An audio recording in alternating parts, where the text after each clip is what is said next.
So I will indeed talk about the housing report that we launched yesterday, but I'm going to use housing as kind of symbolic of many of the wider aspects of the cooperative economy that we need to be thinking about.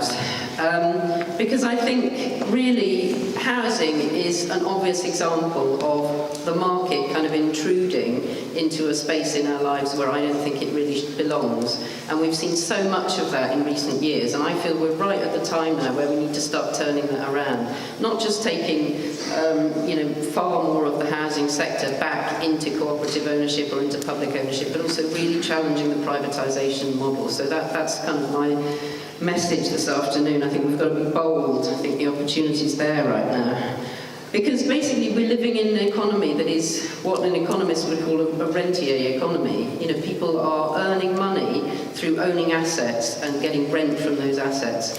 Whether that's in terms of housing and everybody being encouraged to act as a private landlord now instead of having a proper pension, or whether it's, you know, the falling level of wages compared to the amount of money that's extracted by shareholders. This is making for an extremely inefficient economy, but it's also making for an economy that leads to vast levels of inequality and unprecedented levels of unmet need in such a wealthy society.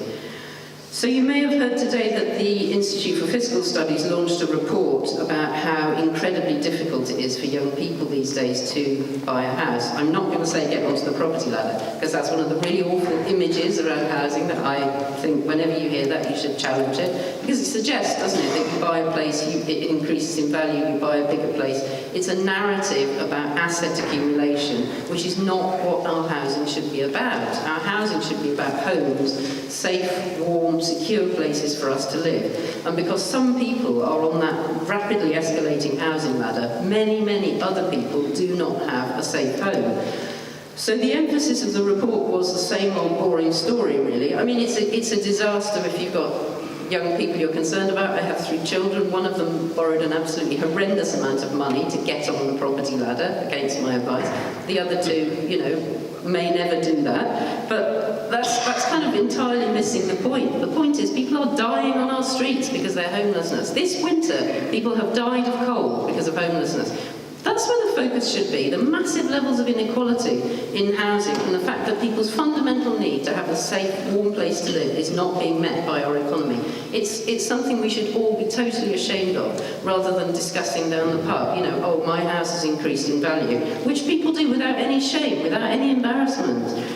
I mean, there are aspects to the housing crisis that are British. I spend a lot of time living in a flat in Brussels now. I'll tell you one thing that's British, that's the draft. Nobody else has those. We don't need them. We can move beyond drafts, believe me. No, so in Brussels, where I live, you have very good conditions as a tenant. You have your local authority that controls the rents. You have extended leases. So the reason people are so obsessed with owning their own homes here is partly because of that focus on the asset value, but also just because you are so insecure when you're a private tenant. So one of the things we call for in the report is to have much better protection for people who rent their homes as they do in other European countries. And also, of course, there's that obsession with your own little castle and your garden, which other people don't have. You know, they're quite happy to live in flats. There's nothing shameful about living in a flat in another country. But, you know, this isn't just an argument about housing. We can extend this argument also to the banking sector. I'm working on a report in the European Parliament at the moment about sustainable finance. So I've looked at banking sectors in other countries, and we are pitifully far behind in terms of the ownership of our banking system. So in Germany, half of banking, 50% of banking activity takes place in public or community banks. And of course, because banking is actually the magic money tree, when you create that money, you're automatically creating it with a power to do good, rather than a power to create profit for private and wealthy individuals, as you do when you allow the private banking system to create all your money, as we do in this country. So I'm always at risk of running over time when I start ranting on about the disastrous nature of the capitalist economy. But I do think we can learn a lot from thinking about housing. I think we can focus on a lot of the problems we've got in our economy. And I think we should challenge that in our everyday lives. For example, I'm sure we've all got friends and family, perhaps even ourselves, who have a property that we rent to somebody else.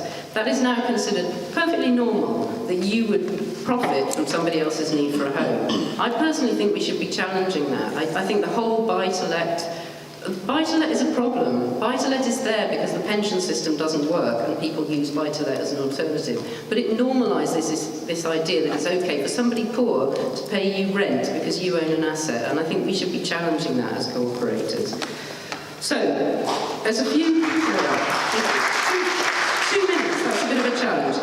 I wanted to end on a positive note because I think we're in a gloomy time, but I believe radical positive change really is just around the corner. That's because this neoliberal model we've been struggling with for 30 years is totally broken now, and everybody can see that. I think Carillion was like the big clarion call to say, this whole model just doesn't work. All that nonsense around market solutions, markets making solutions. You know, the whole phrase market solutions is a kind of oxymoron in itself, isn't it? Carillion did not solve problems. It took our money and it created problems, and privatisation has created problems. And we need to be very boldly saying that now. We've had enough of privatisation. We want to put services back into the public sector. They should be owned and controlled by the public for public benefit. And I'm really encouraged to hear John McDonnell speaking in this way, and particularly because it doesn't seem to be the old Labour model of statist and nationalised and centralised control. It seems to be much more about mutual and local solutions. Neoliberalism has lost all credibility, and we have to be there saying, putting our solutions into that space where it used to be. I'm also encouraged to see young people becoming mobilised and becoming politicised, which I think is a wonderful thing. And we're going to hear from one of them quite soon, and I have every confidence that they're going to sort out the problems that I'm very sad to say my generation has created for them.